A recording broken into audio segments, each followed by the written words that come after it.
What did we learn from this episode? Wow, cEDH is expensive.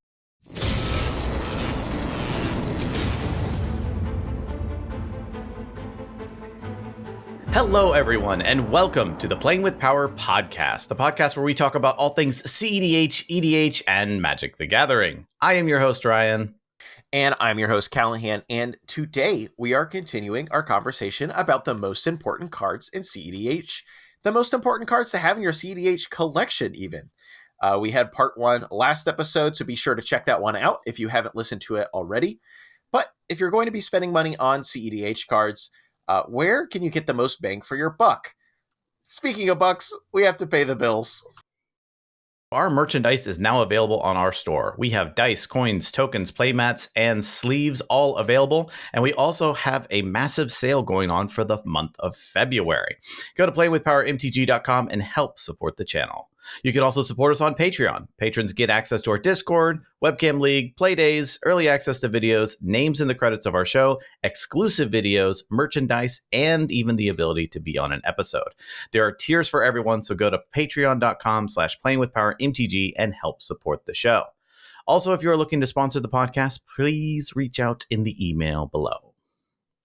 And of course, every episode we do a Patreon shout out. In this episode, that is Ransby. Thank you, Ransby. Thank you, Ransby. We appreciate you. Yeah, so this week we're doing part two of our most important cards to own, to have in your cEDH collection. And before we dive back into this topic, we wanted to reiterate two things really quickly. Obviously, you can proxy. By us doing this episode, we're not coming down on people who proxy or saying that you shouldn't be proxying your cEDH collection. We just, as card collectors ourselves, know that there are plenty of people out there who do like to own cards, and we also recognize that cEDH is a very expensive format. So we, as experienced cEDH players who have bought plenty of expensive pieces of cardboard, wanted to give our opinions on where you can spend your money most effectively. So that's what this is about. If you want to own your cards, or maybe you have a local store or tournaments that require you to have the real cards, where can you get the most bang for your buck?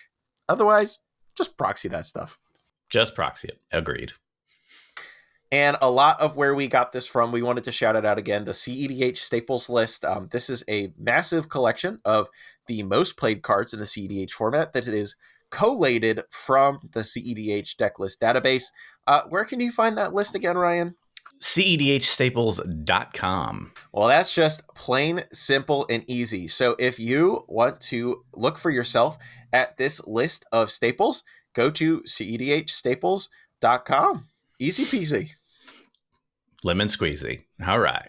Is that what the kids are saying these days, Ryan? It's not what they're saying. It's what they said in the 40s, but okay. Were you alive then? No, I wasn't. Thank God. I don't know why I'm thankful for that, come to think of it. I guess there'd be a lot less lead around, so that's a good thing. All right, so let's talk about, so last episode we talked about the mana rocks and we talked about the lands. Those were kind of the two that we discussed in the previous episode. So today we're going to continue on with kind of the must-own cards, like you said, Cal. And we're going to jump right into the next one. And this particular subject are your tutors.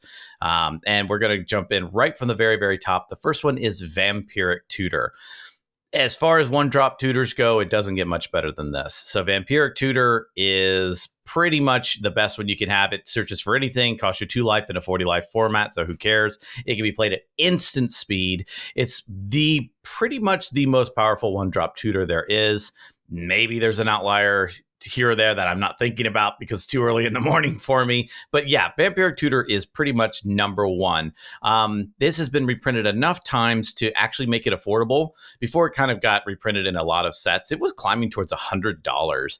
And now it's been reprinted enough times. I would say, not to date ourselves too much, but I think it's in like the $30 range or something right now, 30, 40. It's had enough reprints now in things like the List and Commander Legends and a number of others to actually make it to a point where it's semi-affordable card. But as far as these tutors go, this one is number one. Certainly. Black is the tutoring color, and it doesn't get much better than Vampiric Tutor, as you said, Ryan. I don't know if there's more of like a classic, really powerful cEDH play than putting your gemstone caverns into play on turn 0 and then vampiric tutoring on the end step of the person before you so you could just draw that card per turn. Yep. This card is just very strong. You said there could be arguments for other cards. Maybe situationally Gamble is the stronger card since you get to immediately put the card into your hand and then have a chance of discarding it. Gamble is the one CMC tutor that does put a card into your hand. But when you put this against the other color of one cost tutors, which we'll get to in a minute, this one is just the most flexible. You get any card, put it on top of your library. You don't have to reveal it, which can also be quite helpful since this is since it doesn't specify a type of card that you have to get. You don't have to reveal it, so you can get whatever you want.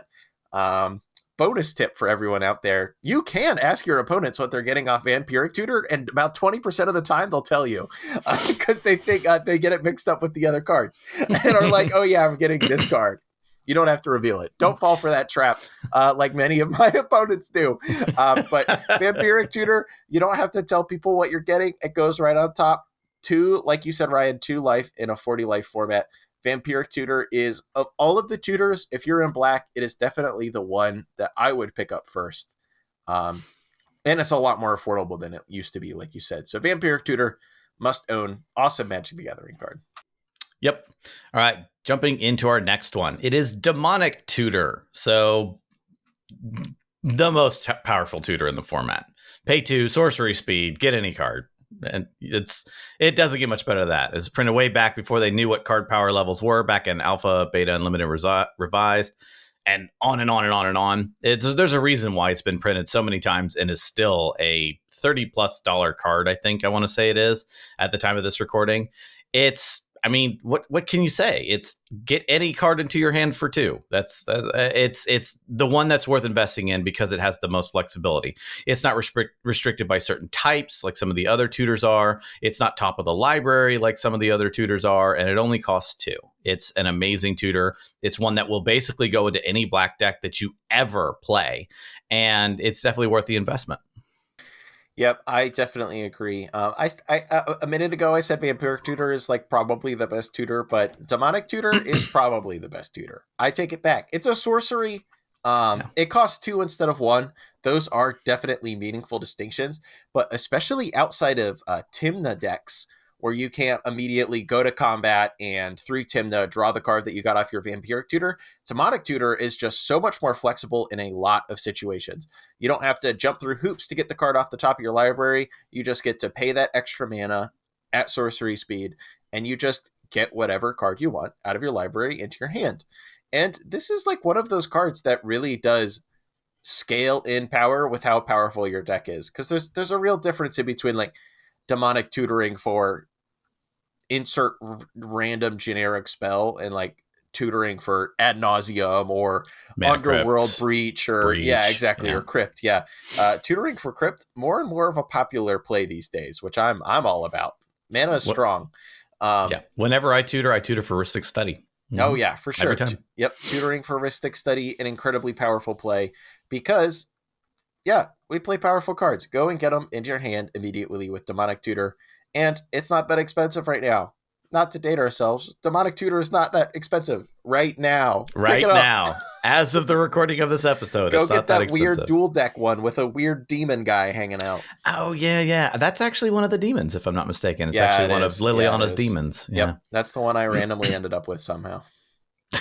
I mean, Demonic Tutor's Demonic Tutor. So. Exactly. I always look past it in my binder. I'm like, where's my Demonic Tutor? Where's my Demonic Tutor? Because I have like the pirate one stuck in my brain, and I have the original art stuck in my brain, and I have another one of the newer art stuck in my brain. I never think about that one. Interesting. Okay, so let's get into our next one. This is actually 3. We're putting them in the exact same category. They're roughly the same price. They are Mystical Tutor, Enlightened Tutor, and Worldly Tutor. Depending on your colors and depending on your circumstances, you will want to invest in these cards. Now, these cards do tend to jump up and down a little bit more. They're not printed as frequently as some other things.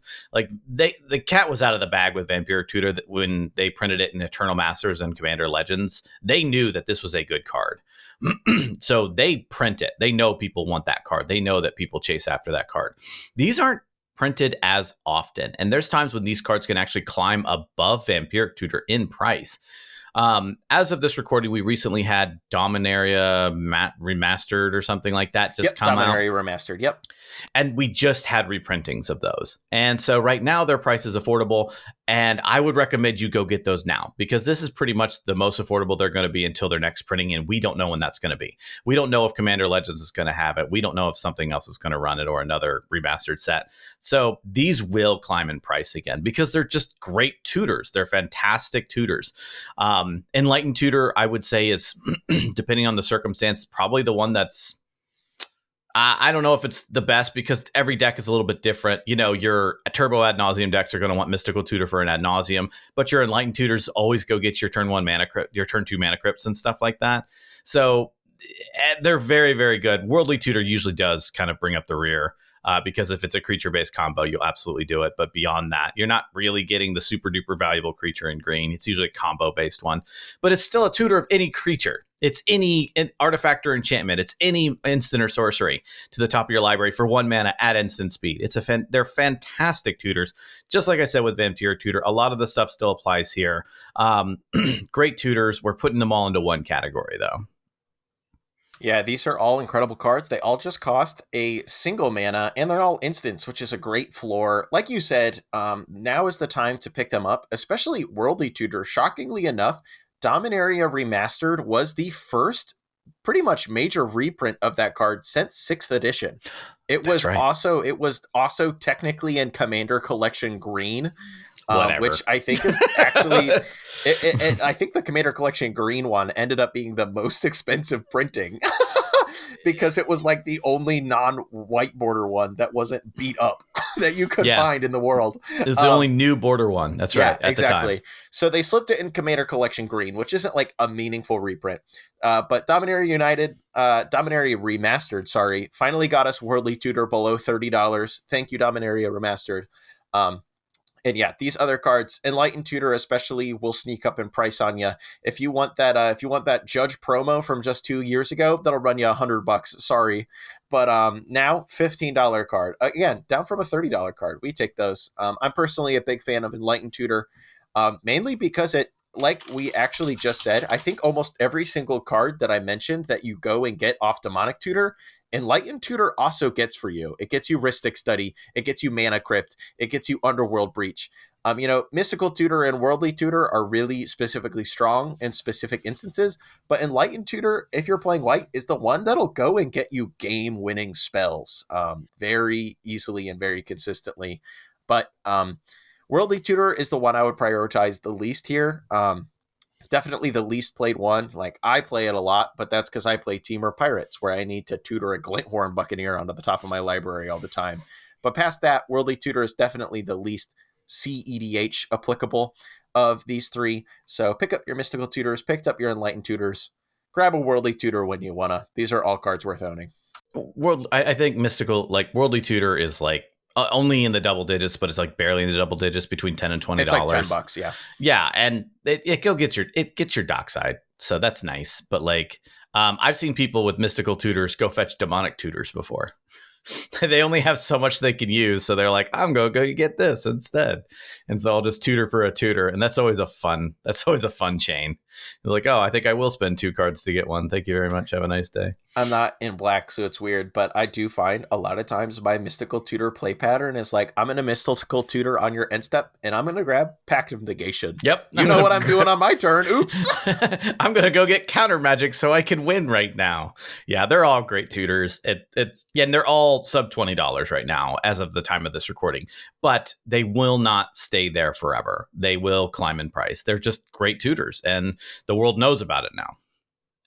All right, so the next one on the list is Gamble. We talked about it a little bit earlier as possibly, one of the better one-drop tutors. It has been printed multiple times. It is the only one-drop tutor on this list that allows you to actually tutor into your hand. So one drop, everything else, one drop, instant or sorcery, all tutors to the top of your library. Gamble is a sorcery. It is one red, but it tutors it directly into your hand. And you have the chance of basically creating what they call the red entomb, where you discard it immediately. And that's always a feels bad.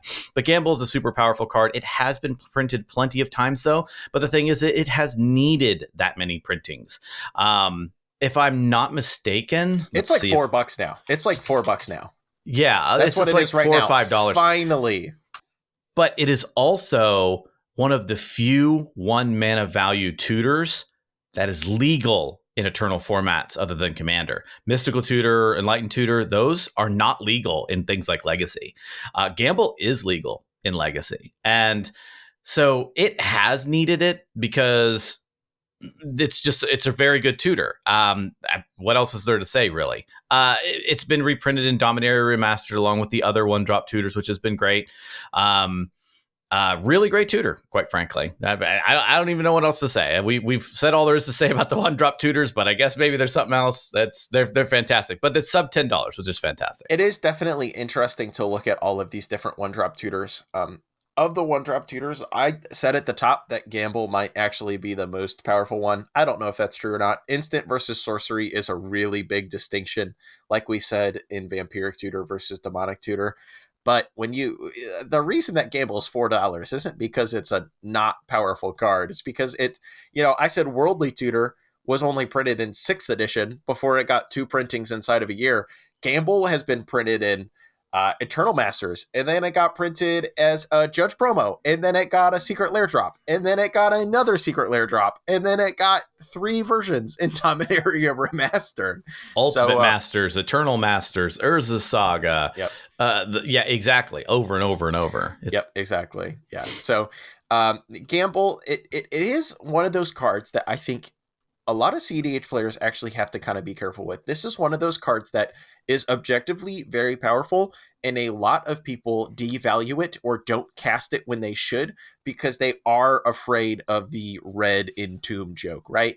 Like, oh, I only have 3 cards in hand. I'm going to cast Gamble, and I have a 30% chance of discarding my game-winning spell. No, you have a 66% chance of winning the game that you don't have if you don't cast your Gamble. Cast your Gamble! Okay, that's all I have to say about Gamble. Buy Gamble, it's $4. It goes in every red cEDH deck. Next card, please. Yeah, Gamble every time. Every single time. You wanna tutor for something, use Gamble every time. It's worth it. Your odds are always in your favor. There has been a few times where on turn 1 with 7 cards in hand, I have gambled for that mana crypt that is going to hold my entire hand together, and I have discarded it. But everyone has. That's why they call it Gamble. Yeah, exactly. That's why it's called Gamble. Everyone has done that. It feels super bad. But you also remember the times that you were down to 2 cards and you had a 50-50 shot and you got it. And those are great feelings. You love those feelings. All right, the next card on our list is Imperial Seal, which is just sorcery speed Vampiric Tutor. Search your library for a card, shuffle it, put it on top, you lose 2 life. It costs a single black mana. Imperial Seal is definitely a bit of a wonko card, a bit of a weird card. There is, like I have said already a couple times in this section, there is a huge difference in between instant and sorcery, and you really feel that with Vampiric Tutor versus Imperial Seal. Sorcery speed, put a card on top of your library, strong, especially outside of Tim the decks, you really, really feel the difference. This card is, right now, by far, the most accessible it's ever been because it was reprinted in Double Masters 2022, which was its first printing outside of Portal 3 Kingdoms and the 2016 Judge cards. So now you can get it for like $75 instead of $600 to $800. Or $1,600 for the OG one. Yeah, exactly. So if you should be playing Imperial Seal in most of your black decks, because it's good enough to make the mark, even though it's like by far the worst tutor on this list. It's good enough to make the mark in most of your black decks, but especially when budget matters, there's probably a lot of other cards on these lists that we're talking about in the last episode and this one that you should buy before the $80 Imperial Seal. Yeah, this one is dead bottom at the list for a reason. It's ridiculously expensive for only the reason that it's not widely available. It's not that it's expensive because it's better or insanely good, because I mean, one mana value tutor is good, but Vampiric Tutor being $30, which is better in every way. It's an instant versus a sorcery. It's just better. And this one being $80, the only reason is because of its scarcity in printing. It's artificially inflated due to its scarcity. If this was printed enough times, it would be lower than Vampiric Tutor. It would not be as expensive as it is. It wouldn't be more than double the price. And so it's the dead bottom one you should get. You should get all the other tutors over this one, because all the other tutors that you buy combined won't equal the price of this one. And it's definitely one that you should get, like I said, for density of tutors in your black decks, but it is not the first one you should buy. It should be the last one you get. Good card, don't get me wrong. Glad that it was reprinted. It was getting ridiculously expensive, like pricing people out. This is one of the cards that everyone was like, this is why cEDH is so expensive, because you have to buy a $1,600 Imperial Seal in every black deck. And I'm glad that this was reprinted. I'm glad that it's at least somewhat more accessible. I'm not going to say it's accessible, but at least it's somewhat more. Good card, bottom of the list. You should buy it last. I totally agree, Ryan. And now we're going to take a quick ad break, and then we'll be right back. Today's podcast is sponsored by Card Conduit. Do you have extra cards lying around that you don't use? Want to buy or trade for some extra cards but don't know how to maximize the value? Then you should try out Card Conduit. Card Conduit is the best service when it comes to selling your extra cards. Don't waste hours trying to find the best buy list price for your cards online. Simply send them to Card Conduit and let them take care of the rest.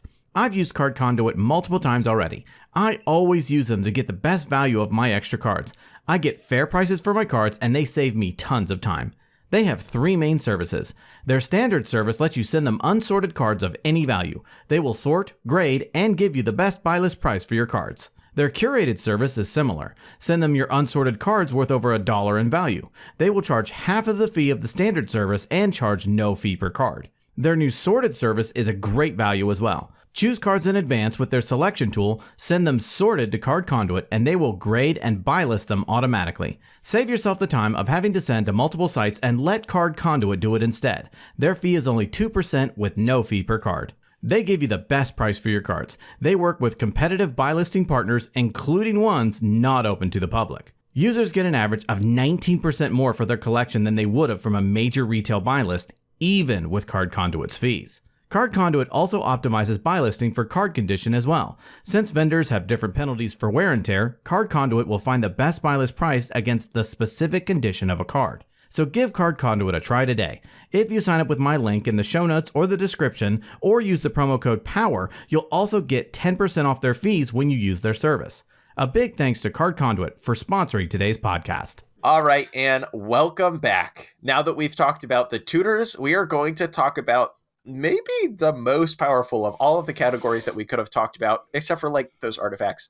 This is the best interaction. These are the spells that you need to buy if you want to have real cards in your deck that make you not lose the game when your opponents cast impactful spells. Is that good enough category description, Ryan? I like that one. Not lose the game spells. That's a good one. All right. So we're going to go right off the top here. The number one is Force of Will. We have danced around different things throughout the different topics here about, well, this one's more expensive, but it should probably be the last one. Or, this one is, you might want to get this one in some circumstances, but not others. If you're running blue, you need to own Force of Will, or you need to run Force of Will. Maybe I should say, if you're going to own these cards, like we talked about at the top of the show, Force of Will needs to be the number one. It's better than every other one we're going to talk about. It's as simple as that. It's free counter magic turn 0 or on the turn that you're going to win, with the low cost of 1 life in a 40 life format, once again, and a blue card. It counters any spell, not just certain spells like non-creature spells or whatever spells, or only if it's on someone else's turn, or only if you control a certain permanent. It is just blanket counter spell. It's run as 4 of in every format it's legal in. It is absolutely a must include if you are running blue. If you are running blue, I don't care what your strategy is. It should probably be the first blue card you put into every single one of your cEDH decks. Like if you're running blue in a 100 card commander deck, you're not actually running 99 cards with your commander. You're running 98 to start. Force of Will, number one, you should definitely invest in it. It's a great card. It always climbs to 80, 100, $120. They print it. It goes down to 80 again. It climbs back up again. It's a must-own card. It's a fantastic card, and that's why it's must-own. Yep, I don't really have anything to add to that. Force of Will is your absolute catch-all in the format. It'll counter creatures, which is something that a lot of counter spells that people play in cEDH don't do. It counters your creatures. It'll counter your non-creature spells. It'll counter everything, and it's free-ish. It doesn't cost you mana. But especially when you are in a position of counter this spell while you're tapped out or you lose the game, or counter this spell while you're tapped out and you win the game, losing a life and getting rid of another blue card ain't the worst proposition in the world, and that is why Force of Will it's the best counter spell ever printed. We don't need to keep talking about Force of Will. Yeah. If you're going to buy any cards on the list that we talk about for the entirety of this episode today, Force of Will is probably number one. Yeah, if you're looking to invest a chunk of money, like we talked about in the last episode, I'd probably get something like Mana Crypt first. It goes in every single deck. Force of Will would probably be in the top 5 because it goes in every blue deck, every single one.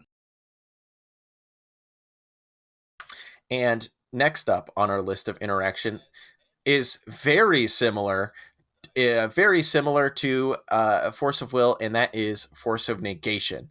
It is free if you exile a blue card if it is not your turn, and it only counters non-creature spells, but it does exile those non-creature spells. That's an often forgot about little bit of text that can be really useful. Force of Negation, I don't think Force of Will and Force of Negation are 1A and 1B, but I think they are a lot closer than a lot of people would think 1 and 2. Force of Negation is a very strong protective counterspell. You aren't going to lose the game if you have a Force of Negation up a lot of the time. It does lose a lot of points because it doesn't protect your turn, which is a pretty meaningful downside. But Force of Negation, just an all-around really solid spell. You should probably own it. Yeah, one of the things I like about Force of Negation is that on a breach turn, somebody tries to brain freeze, and you Force of Negation their brain freeze. They're like, oh, well, they have breach. Force of Negation exiles it. So that's extra good. But yeah, it's not comparable to Force of Will because Force of Will just does it your turn, does it no downsides, not non-creature only. Yeah, it doesn't counter it, but who cares? It also hits creatures, all that kind of stuff. Force of Negation is strictly worse, but still a fantastic spell. It's so good. It's free. Exile a card. Don't even pay the life. Any non-creature spell, not like a Spell Pierce where unless they pay X or something like that, it counters it, it exiles it, and it's free. It's a fantastic card. Definitely one of the high ups that you want to get. And the price is somewhat reflective of that. That is an expensive card. It is played in modern formats because it was printed in Modern Masters. It's played in a lot of the legacy formats. It's a highly sought after card. It's a very good card, though. That's why it's sought after. Very good card. One of the must-owns. All right. Next on our list, continuing on the free magic train, rolling out of the station, it is Pact of Negation. This one is actually 0. It actually says 0 up in its mana value, so that's really cool. Or its mana cost, I should say specifically, to get very hyperbolic about it. Anyway, Pact of Negation, protect your win, counter something on an opposing person's turn. It's one of those blanket counter spells again, so it counters the creature spells, like a Glint Horn or a Dockside or whatever it might be. So Pact of Negation is really good. It just has that downside of if you can't pay 5, you lose the game. Now, if you're going for a win on your turn and it's turn 3, I'd Pact of Negation to protect your win. If you get interrupted some other way, you are absolutely losing that game. And so it's a little bit more high risk, high reward for it being 0, but it's definitely worth it because if you can pay for the 5, yeah, you can time walk yourself, but you might give yourself another opportunity to win. And like I said, if you are trying to win on your turn, just slam a 0 mana value Pact of Negation, especially during something like a breach line. And it's really, really good to help protect you because it costs nothing. And it also reveals for nothing, often ad nauseum. Costs 0. That's great too. That is very true. Much like Force of Will, there's not a lot more to be said about this card. High risk, high reward, free spell. If it doesn't get countered, but you aren't winning the game and you get around to your turn, you better have a lot of mana. And you're probably basically going to be taking the turn off. Yeah. But great first spell to use in a counterspell war. Play Pact of Negation, get your Pact of Negation countered. We're sitting pretty. Yeah. But Pact of Negation, great spell, free spell. I don't have anything else to say about it. But speaking of great spells and free spells, maybe actually the most busted counterspell of all time. Force of Will, very strong. This one, a monumental design mistake. We have Mental Misstep. A single blue Phyrexian mana counter target spell with CMC of 1. This card is banned in every relevant format in which it's legal, and that is for a reason. Mental Misstep gives such a chilling effect to formats, and it doesn't have a chilling effect on cEDH because it's one card in a 99 or a 98, but everyone is always looking out for it. You will get blown out by Mental Missteps all the day long while playing cEDH. This card is monumentally powerful, and this card has a fairly monumental price tag for what it is.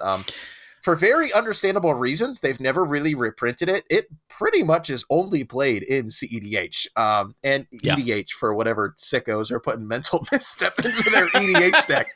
But it's banned in every other format. You can play 1 in Vintage, and people do. But this card is $16. If you want a foil, it'll run you way more than that. Oh, they did just give it a secret layer reprinting. My bad, actually. It did just get a secret layer reprinting, which already has spiked to a much higher price than even like the sealed of that secret layer was, because this card is in very high demand. Get your Mental Misstep while you can. It will give you great returns on blowing out your opponent's turn 1 vampiric tutors and whatnot. Yes. Yeah. Turn 1 Mystic Remoras. Some people hit the Soul Rings. There's arguments to say that you shouldn't, but it's just never going to get reprinted outside of special products, like you said, the secret layers. It just never is, because it's banned everywhere. So there's no like widespread desire to own the card. And even with that, it's a $6 card. It's so unbelievably good because so many of the spells in our format are under 3 mana value, and a lot of those are 1. All the 1-drop tutors, your Mystic Remora, and all the other things. A Mental Misstep war is always a fun one. Mental Misstep, misstep your misstep. That's something that happens in a stack war a lot. The foil of this from New Phyrexia, remember this is an uncommon, is $150 at the time of this printing. It is insane. The Phyrexian mana was a complete mistake. They realize that now. They're very, very cautious about printing stuff with it on it now, and putting anything to give Phyrexian mana, especially in a 40 life format, is crazy powerful. Yeah, these it's days only 1. Yeah. Go ahead. These days the Phyrexian mana you see is, pay 5 mana, and if you also want to, you can pay 2 life to discount one of the 10 total mana you have to pay for this spell. Exactly. And it gets a huge downside if you pay with 2 life or something. The thing enters with less loyalty or something like that. Like, they really try to balance it out because they love the mechanic, but it's so unbelievably broken. Everything that has that as like the Noxious Revivals and stuff like that of the world that are the Phyrexian mana, they're broken, and they're great because of how broken they are. Must run. Set you back $5 at the time of this recording. It's a great card, fantastic card. And we're talking about busted cards and broken cards. I'm gonna put these next 2 cards we have together on the list. I'm gonna put them together because they are fairly similar to each other. That is Fierce Guardianship and Deflecting Swat. A red spell and a blue spell that are both basically just free counter spells. One is basically a free negate. One is maybe just a Force of Will. I don't know. It's better. It's better than Fierce. It can't just, Deflecting Swat can't just like outright counter a spell, but when you're in a counter spell war, the Deflecting Swat is about the best tool you can have in your tool bag. Both of these spells are free if you control a commander. And both of these spells, pretty unaffordable right now because they have not been reprinted since their original Commander 19 printings. I believe they're in the Commander 19 precons. 2020. Okay, yep. 2020. Commander 2020 precons, I would be amazed if they are not in the, once again, dating this episode, I would be amazed if they are not in the upcoming Commander Masters product. That would be a real miss. But these cards are pretty pricey right now, but they are basically must-haves. These are two of the cards that really, I think, accidentally, along with like Jeweled Lotus, really say these are the kind of commanders that you should be playing in cEDH, because these cards are so powerful that they actively incentivize you to have a cheaper, more accessible commander that you can put into play just to put these cards online. Upping your amount of free interaction in your deck from 4 cards to 6 effectively just by having this, like, another, by having your commander on the field is so monumentally strong. These cards are crazy. These cards are good. You should probably own them. It's the reason that Rograk is cast before a land drop is done. Because a 0 drop turns on free interaction is crazy powerful. So if you, that's like, it's people, they'll play their Rograk before they even play a land. Like it's absolutely, that's how powerful these spells are. Rograk's powerful, don't get me wrong, but it's these spells that makes Rograk so powerful. That and plus like rituals, but we're not going to get into Rograk talk right now. Deflecting Swat's better, in my opinion. It hits so many more things. You can win a counter war with it. You can, if there's a game-winning thing like with a Kiki Jiki on the stack, or, you know, somebody's trying to attach something or get something out of a graveyard, or, you know, or if there's an uncounterable spell, Deflecting Swat hits all of it. It's great. It's absolutely, it's so good and so flexible. Dual caster mage lines and things like that. Allows you to interrupt those. I could go on forever about how flexible Deflecting Swat is. It's such a powerful. It's one of the reasons that Red has become so powerful over the last 5 years. This is one of those pillar cards. This is one of those key cards that makes you want to have Red in every single one of your decks. Deflecting Swat is fantastic. Fierce Guardianship is fantastic. They're free if you own a command. If you have a commander, by the way, not just your commander. A commander. You Gilded Drake somebody's commander. To take somebody else's. Boom, they're online. Let's go, baby. Yep, they're online. That's exactly right. Or if you Ultimate Tevish, because how often that happens in cEDH. We're playing Rograk Tevish Turbo stacks, baby, and we have somehow, we're still in the situation where we haven't won the game after ulting Tevish. Wait, I think that's how that deck always works. Yes, I think it is. Yeah. Anyway, so very good cards, very powerful. Their price tag reflects it. It needs a reprint really bad. They've been reprinted. They've been printed exactly one time. Great cards. And the last 2 cards on our list, we'll go through one at a time. These are still very powerful interaction spells, but they are kind of the 2 steps below the others. They're still very powerful. They're still very good. But I think that just kind of speaks to how good the other cards we talked about were. Yep. The first one is Swan Song.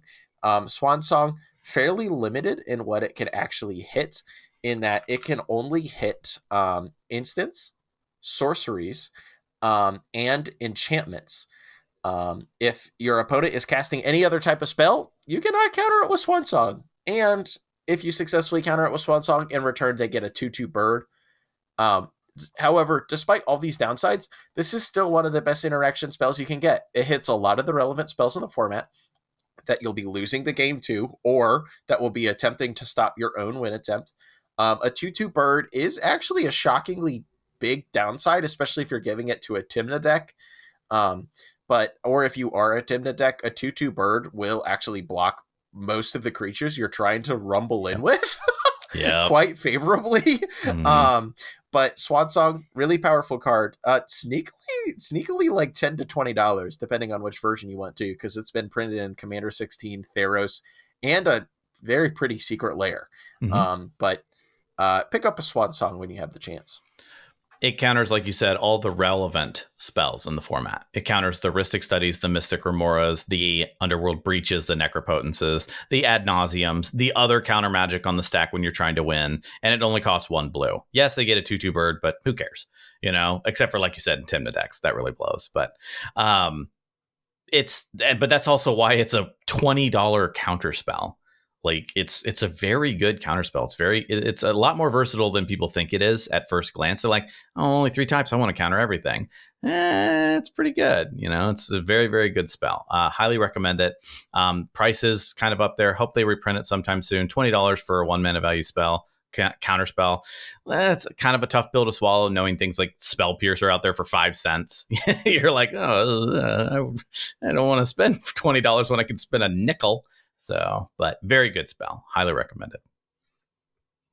In the same vein of shockingly expensive, but still quite good counter spells, the last one on our interaction list is Flusterstorm. Did you know that Flusterstorm is currently $30? I didn't.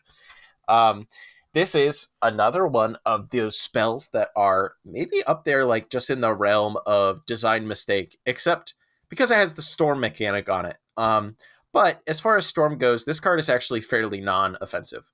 For the Storm, you get a copy of a spell that says counter target instant or sorcery spell unless its controller pays 1. This card is quite good. However, more and more, I have seen people been able to successfully pilot their way around Flusterstorms, which is pretty impressive, pretty cool.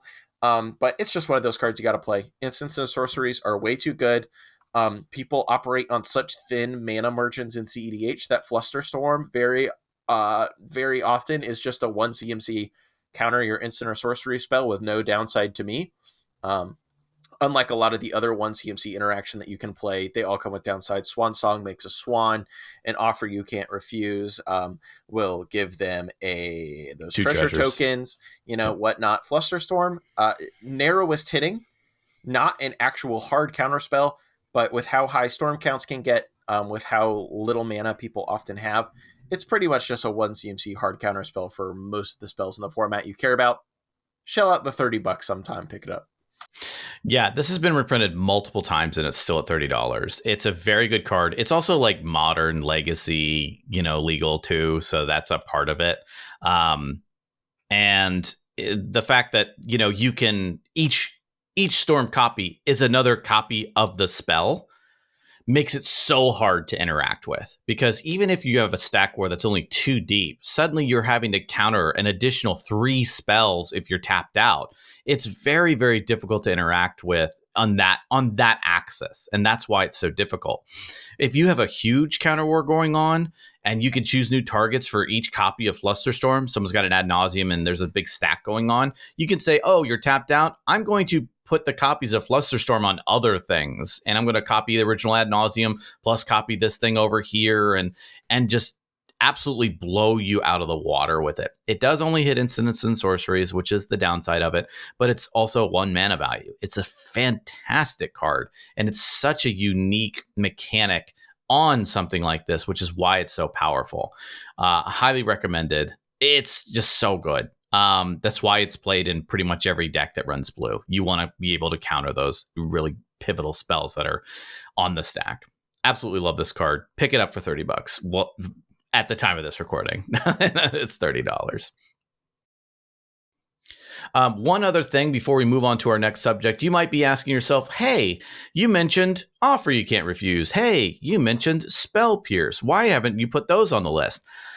They're because 40 cents. Exactly. That's because they're 40 cents. They don't cost anything. You can go and pick up play sets of them now and not break $5. One day in the future, offer might be $5 or something like that, like along the lines of Mental Misstep or something along those lines. Sure. But right now, they're so affordable. Go out and purchase them. They cost you nothing. You probably have some lying around if you cracked packs anywhere. So you more than likely already own them. So it's not really those things you really need to seek out and go. And that's why we're not putting every single little tiny little, mana rock or counterspell or anything on this list. We're talking about the ones that if you want to invest some money into, these are the ones to do. Just as a quick reminder, we're not going to make this about every single little spell you should run in your decks. This is the ones that you should, if you want to invest some money, go ahead and invest it in these. Yep, exactly. And speaking of incredibly important cards to invest your money in, we're moving on to the final category, and that is win cons. Woo! These are the cards that win you the game, and some of them are surprisingly a little bit shockingly expensive. Yeah. a card that is very often considered a win con, or that pretty much wins you the game whenever you cast it. But some decks do actually use as a win con. If you have a little Emil action, or a little other flickering action, or a little bounce to your hand and then replay it when you're netting treasures every time you do it action with Team or Sabretooth. I'm just saying things until Ryan gives me the look. I am giving you the looks. That is Dockside Extortionists. Dockside. Ryan, what do you have to say about Dockside Extortionists? Most powerful card in the entire format. Other than maybe Mana Crypt. Like, really? Like, give me a more powerful one. Go ahead. Yeah, exactly. It's Mana Crypt. It's Mana Crypt. It's the only one that's more powerful. Rhystic Study. No, I think Dockside's more powerful. Rhystic Study doesn't win you the game on its own. Dockside can. Fair enough. Most powerful ritual, hard to counter, 2 mana value, can get you crazy amounts of treasures. I've seen it get 14, 15 treasures before. Somebody slams down a Grand Abolisher when somebody else just got a Dockside and passed the turn. Now they can't crack their treasures. They're getting 20 off of 2. They're winning that game. There's so many different combos with it. If you are running red, you are not in a 100-card deck. You are in a 99-card deck because Dockside is the number one to get. There is so many things you can do with Dockside. It's a ritual at its floor on the lowest end, and it's a game-winning combo in so many other areas. It's unbelievably powerful. It is a ubiquitous card that is associated with cEDH, and its price tag reflects it. It is so expensive. Dockside is currently we've had a reprint recently, of course. Mm-hmm. It is $55, down from $80. Down from $80, yeah. Yep. So it's $50 right now, and it will not stay there. It will climb again. It will be like the other ones where now it's accessible again because it was $70, $80, and it was getting unaffordable. And then they just recently reprinted it in Double Masters, Double Ballin', and so now it's $50 for now. And it will climb again. It's the cEDH. If you're going to have a banner of cEDH somewhere, hang Dockside out there. Hang Dockside out there, and everyone will know what you're talking about. Unbelievably powerful. It's a lot of people's favorite card. When you say, give me your favorite card in cEDH, people will name Dockside. It's so much fun to play. It's so powerful. It's great. Great card. Love it. Yep, I definitely agree about that one. Keeping it moving, we have another red card that is Underworld Breach. This is probably the card that's winning the most cEDH games these days, if it's not Thassa's Oracle. Underworld Breach, and a lot of games that are won by Thassa's Oracle are pretty much set up by Underworld Breach. This card is better Yawgmoth's Will. This card is shockingly $20. This card is banned in Pioneer and Legacy. It will be banned in Modern eventually. Yeah, it's currently legal. It is finally, people have finally figured it out in Modern, and it's one of the best Modern decks and Modern cards right now. So, Right meow. I almost said that would have been embarrassing. I don't know why anyone would say that. What a loser! It'll run you $15 to $20, but it's some of the most impactful $15 to $20 you can spend on a cEDH deck. Yeah, it sold the set of, Theros Beyond Death, and it's $15. It will not stay at that as of the time of this recording. It will climb until it gets reprinted. It's going to be like those cards that are the chase cards of whatever it is. Next time it gets reprinted, it'll be a mythic every time. It's a fantastic card. It wins games. It's better Yawgmoth's Will. They printed a card that was better than Yawgwill. What were they thinking? I mean, I love them for it, but what were they thinking? It's so good. It basically, when Breach resolves, game's over. I rarely ever see a time when Breach resolves that the game you don't just scoop it. You can look at their graveyard. It's just a value breach. I'm using it as a regrowth. I'll escape 3 and cast this gamble. I'll see you guys. Yeah, see you guys later. Let's. Yeah, it's unbelievable how powerful it is. So many different combos are found with it, and all those cards, as a result of Underworld Breach, have become absolutely ubiquitous. So things like Grinding Station that were like, whatever, have suddenly become a really good card because of Underworld Breach. So good, absolutely love it. if you're a lot of times people that run red find a way to make Underworld Breach work in their deck. That's how strong it's becoming. And like I said, it's legal in modern right now, but it's not going to be legal for long. I can almost guarantee you it'll eventually get banned like it did with the others. And speaking of $15 that you can spend to make your cEDH deck way better, that's going to be Thassa's Oracle. I just said that it probably wins the most cEDH games, maybe many of them set up by Underworld Breach. But Thassa's Oracle is just the preeminent win condition in the format today. Put it onto the stack. There's a triggered ability. Can they get rid of the triggered ability? Can they force you to draw a card? No. Oops. I win the game. It's just that simple. Yep. I mean, I would say that Dockside being number 2, Thassa's Oracle is number 1 for ubiquity and cEDH. If you talk about Thassa's Oracle, you immediately know that they're talking about cEDH. It's just kind of so, it's just so known in this format. If you're listening to this podcast, you know what Thassa's Oracle does. And its price tag is reflecting that right now. This isn't some $2 card. It's climbing at, I think it's like 15-ish as the time of this recording. And it price reflects that. But Thassa's Oracle would not be Thassa's Oracle without the associated cards with it for the 2-card combo, if you will. And that's Tainted Pact and Demonic Consultation. Tainted Pact was really climbing in price before it got reprinted in the Strixhaven Mystical Archives. It was climbing to be about $80 at that time. And thank goodness it got reprinted. So now it's actually more of affordable price. It's still, a couple of, it's still a number of dollars. The same thing happened with Demonic Consultation. Demonic Consultation only was ever printed in Ice Age. And then it finally got a Secret Lair reprinting. Now, the Secret Lairs aren't always big to put a giant thing into the card pool, a big supply into the card pool. But overall, it did definitely help it because Demonic Consultation was a 50-cent rare some 3-4 years ago, but now it was climbing towards $10+. And Demonic Consultation, now available in the Secret Lair, allowed that to, be a little bit more affordable. It allowed it to be a little bit more affordable now. So you can grab them, still around 10 to 15 total as the time of this recording. Tainted Pact is, I believe, it's a lot more affordable now. It was climbing to, like I said, 70, 80. Yep. But when it was reprinted in the Mystical Archive, of which there was a lot of those printed. There was a lot of those around, yeah. Yeah, it finally brought the price down to a more reasonable level. The only reason Tainted Pact was $80 was because of its scarcity. There wasn't enough of them out there for as many Thassa's Oracles there were. So now that there is, it's around $10 now.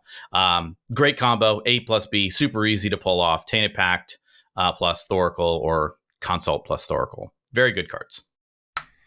And that's really all there is to say about those cards as well. All these WinCon cards, man, it's pretty simple to explain why people would want to buy these, huh? Mm-hmm. And our very last card that we're going to talk about for all of our most important cards to have in your cEDH collection is definitely a weird one. We have slotted it all the way down here at the very end of our very last section in the WinCons. That's Lion's Eye Diamond. This card is a weird card to talk about. It's on the reserve list. Therefore, it's very expensive. They will run you $500 if you want one that looks like it was thrown on the pavement. And if you don't want one that looks like that, it will run you more money than that. It's only ever going to go up. But if you want to win the game with Underworld Breach, you kind of need one in your deck because it's Lion's Eye Diamond is how you create enough mana to win the game through Underworld Breach. So that's why we put it down here in the WinCons. Like, yeah, it's Black Lotus if you discard your hand, but that's not really what you want to do with an artifact. So we didn't put it in the artifact section. And it's definitely not tutor. It's definitely not interaction. It's not a land, but it's just like a card that if you're going to want an extensive cEDH collection with like a lot of the major cards in it, Lion's Eye Diamond has to be in there.